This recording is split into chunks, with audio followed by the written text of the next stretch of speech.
जोरदार तालियां एक बार फिर से आनंद जायसवाल जी के लिए। बहुत कुछ आज सीखने को मिलेगा क्योंकि आपको पता चलेगा कि एक हाई क्वालिफाइड जो शख्सियत है वो इस वक्त आपके सामने मंच पर बैठे हैं, लेकिन बहुत कुछ कर सकते थे, बहुत बड़ा कर सकते थे बिहार को छोड़कर बाहर जाकर, लेकिन आज वो बिहार और पटना की धरती पर जो कर रहे हैं उसके पीछे मकसद क्या है।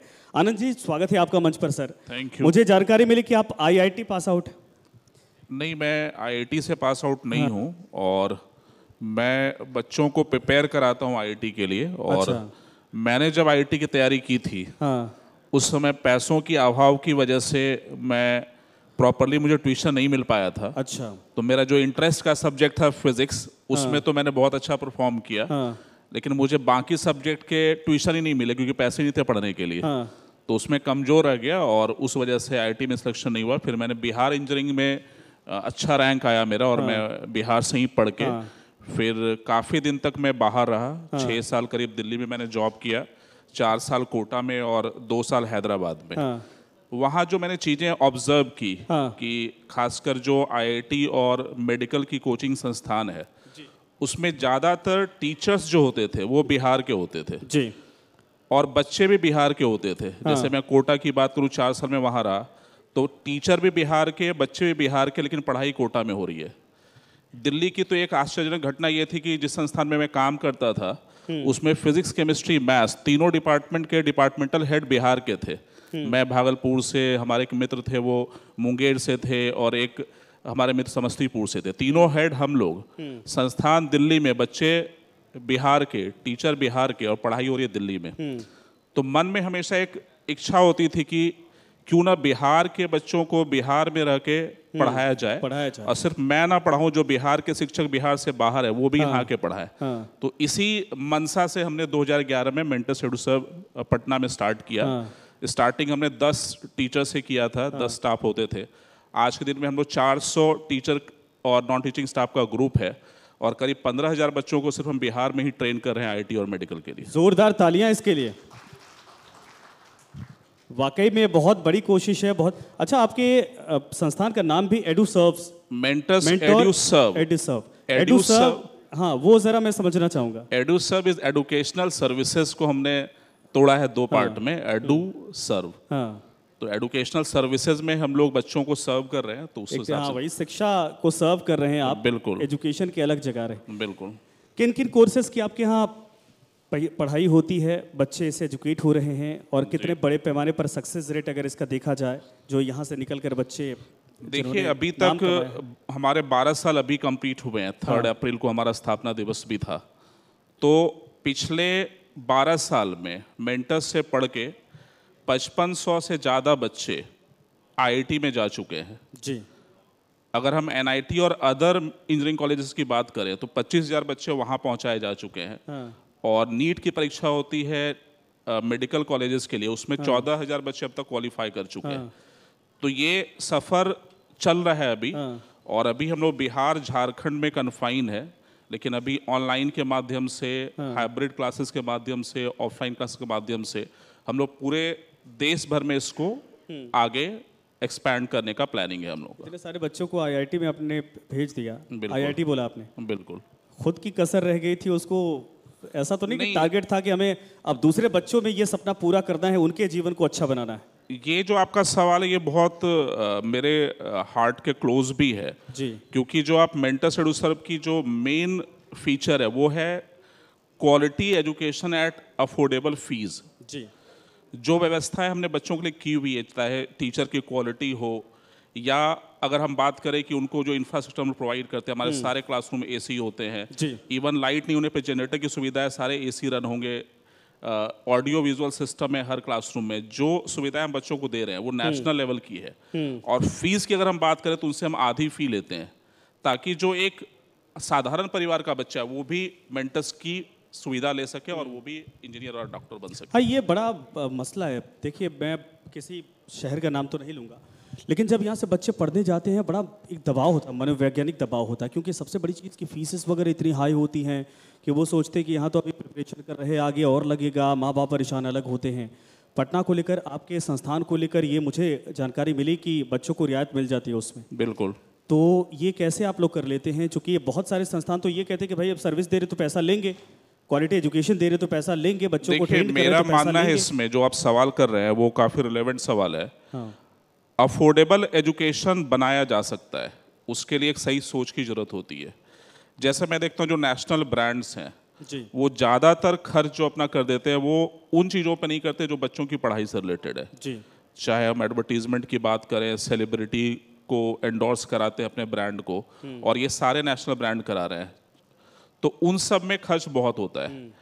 हमारे बच्चे जो हैं वही हमारे ब्रांड एम्बेसडर हैं। आप हमारा कोई भी होर्डिंग देखिए, लीफलेट देखिए, हमारे कोई भी न्यूज़पेपर एडवर्टीजमेंट दीजिए, जी तो हमारे जो बच्चे हैं वही हमारे ब्रांड एम्बेसडर हैं। जो बिहार के टॉपर्स होते हैं, जो झारखंड के टॉपर्स, वही हमारे ब्रांड एम्बेसडर। तो हम किसी सेलिब्रिटी को एंडोर्स नहीं करते कि नहीं आप हमारा ब्रांड प्रमोशन करो, हमारे बच्चे हैं उसको प्रमोट करते हैं। तो वहाँ पे कॉस्ट कटिंग की जा सकती है। बाकी मैंने देखा है कि अगर आप इंफ्रास्ट्रक्चर की और टीचर्स की प्रॉपर प्लानिंग करें कि हमें कितने रूम चाहिए, एग्जैक्ट कितने रूम आपके पास हों, आपको कितने टीचर चाहिए, उसके एग्जैक्ट प्लानिंग हो, तो आप बहुत कॉस्ट सेव वहाँ से भी कर सकते हैं।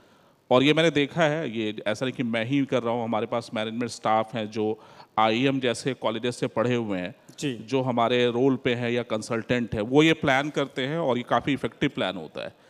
तो ये एक प्लानिंग है। मैंने कुछ बातें बताई कि अगर हम एडवर्टीजमेंट पे कॉस्ट इफेक्ट प्रॉपर करें, जहाँ जो थे वहाँ खर्च करें।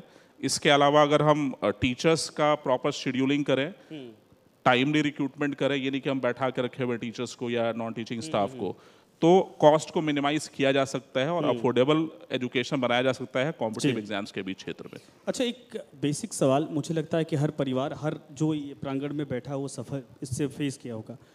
आपके यहाँ बच्चे आते हैं तो उस वक्त वो बच्चे वाकई में रॉ होते हैं, या आपको लगता है कि ये थोड़े ट्रेंड करने के बाद बेहतर हो सकते हैं? क्योंकि कोचिंग संस्थान, बहुत सारे संस्थान तो क्वालिफिकेशन देखते हैं, टेस्ट लेते हैं, उसके बाद लगता है कि कहीं ऐसा ना हो कि हमारी कोचिंग का नाम खराब हो जाए, तो वो एक क्रीम लेयर को छांटते हैं, उसके बाद वो अपने ब्रांडिंग शुरू करते हैं।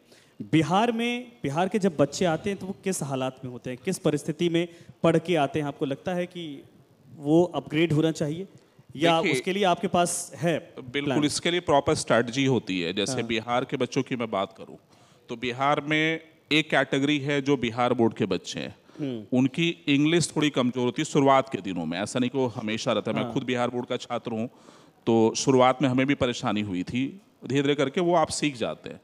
तो बिहार बोर्ड के छात्र हिंदी माध्यम के हैं, उनका हम सेपरेट बैच बनाते हैं और उनको इस तरह से ट्रेन करते हैं कि हिंदी सीखते सीखते वो फिर इंग्लिश में ट्रांजिशन स्मूथ हो जाए उनका। तो एक तो ये है कि आप वहाँ पे कर सकते हैं। दूसरा, एडमिशन टेस्ट हम लोग भी लेते हैं, लेकिन पर्पस वहाँ पे डिफरेंट है।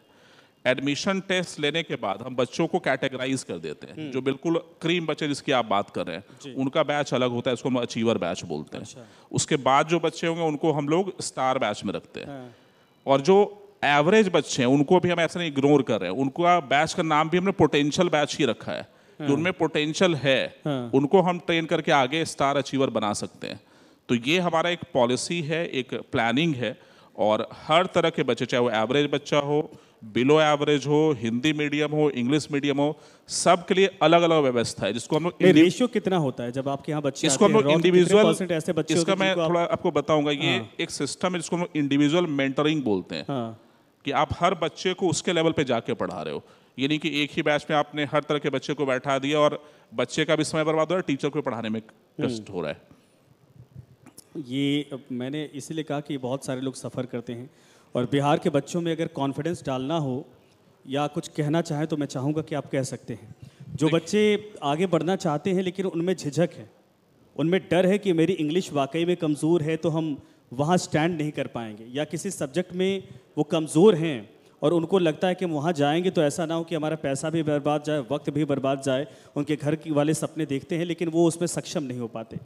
और एक दो शहर तो ऐसे हैं कि भाई आजकल कहना नहीं चाहिए, सोसाइटी सिटी के तौर पर भी पहचान बनाने लगे। यही वो दबाव होता है जो बच्चे प्रेशराइज एक तरह से होते हैं लेकिन वो झेल नहीं पाते और उसके बाद तरीका दूसरा अपना लेते हैं। देखिए, हमें बच्चों को सिर्फ सफल होने के लिए ट्रेन नहीं करना है। हमें उनको शुरुआत से एक ट्रेनिंग देनी होगी कि अगर आप सफल होते हो तो आपको क्या अचीव करना है, और दूसरा, अगर किसी वजह से असफल हो रहे हो आप तो उसके लिए क्या ऑप्शंस हैं आपके पास।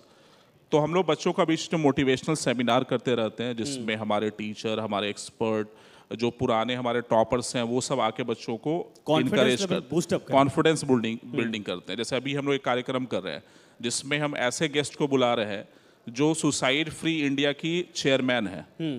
तो वैसे गेस्ट को बुला के भी हम बच्चों को थोड़ा सा उस हिसाब से मोटिवेट करते हैं कि नहीं आप ऐसा कुछ करो कि बच्चे हमारे उस फेज में ना जाएं। आपके यहाँ मेडिकल की प्रिपरेशन भी होती है? जी सर, मेडिकल की? हमारे यहाँ आईआईटी की प्रिपरेशन कराते हैं और साथ में मेडिकल की भी प्रिपरेशन कराते हैं। उसकी अलग टीम है, उसके टीचर्स अलग होते हैं, उसकी किताबें अलग होती है और वो भी काफ़ी अच्छे सिलेक्शन हमारे हो रहे हैं। बिहार के आप 5-6 साल के टॉपर देखेंगे नीट में तो वो मेंटल स्टडी सर्व के स्टूडेंट रहे। तो बिहार में कितना पोटेंशियल आपको दिखता है जो बिहार के बच्चे आते हैं? देखिए बिहार में तो बहुत ज़्यादा पोटेंशियल है। अगर हम बात करें आईआईटी में टॉप रैंक लाने की, मेडिकल में टॉप रैंक लाने की, अभी हाल फिलहाल में एक बच्ची यहाँ से पूरे इंडिया में टॉप की थी नीट में, मुजफ्फरपुर की बच्ची थी वो। तो वो पोटेंशियल तो हमेशा है। आईएएस टॉपर तो आप देखते ही, अभी 2 साल पहले पूर्णिया से एक लड़के का आया है, आईआईटी मुंबई का वो प्रोडक्ट था। तो पोटेंशियल की कमी नहीं है। यहाँ पे पेरेंट्स को बच्चों पे भरोसा करना पड़ेगा। काफ़ी सारे पेरेंट्स हैं जो बच्चों की पढ़ाई को उतना महत्व नहीं देते हैं। जैसे मैं ही पढ़ता था, मुझे याद है, तो हमारे चाचा जी हमारे पिताजी को बोला करते थे कि आप बच्चे के ऊपर पैसे खर्च करो, ऐसे ही आपके पास पैसे कम है, आप किसी और काम में पैसे लगाओ। तो वो एक मेंटालिटी सुधारनी पड़ेगी। मुझे लगता है कि शिक्षा एक ऐसा माध्यम है जो बच्चे की ज़िंदगी को चेंज कर सकता है, साथ में समाज को भी चेंज कर सकता है जी। तो पॉवर्टी एक ऐसा वेपन है, आपने ये स्टेटमेंट सुना भी होगा कि poverty is a most powerful weapon which can change the world. ये नेल्सन मंडेला जी का स्टेटमेंट है। तो इस बात से मैं सहमत होता हूँ और मैं चाहूँगा कि जो पेरेंट्स हैं वो भी इस बात को सहमत हों इससे कि बच्चों की पढ़ाई पे ज़्यादा ध्यान दें और खासकर 12th तक की पढ़ाई बहुत इंपॉर्टेंट है, उस पर बहुत ध्यान देने की जरूरत है। बिल्कुल सही आपने कहा। और डॉक्टर अंबेडकर भी कहा करते थे कि शिक्षा वो शेरनी का दूध है जो पीता है वो गरजता है। बिल्कुल। तो एजुकेशन इज फर्स्ट, सबसे पहले होना चाहिए। धन्यवाद सर, आप इतना अच्छा काम कर रहे हैं, बच्चों को एजुकेट कर रहे हैं। और सबसे बड़ी चीज़ कि पटना में रहकर बिहार के बच्चों को इनको बाहर ले जाना पड़ता है, वो चीज़ मिल रही है। धन्यवाद आपका, आपने मंच साझा किया, समय दिया, शुक्रिया इसके लिए।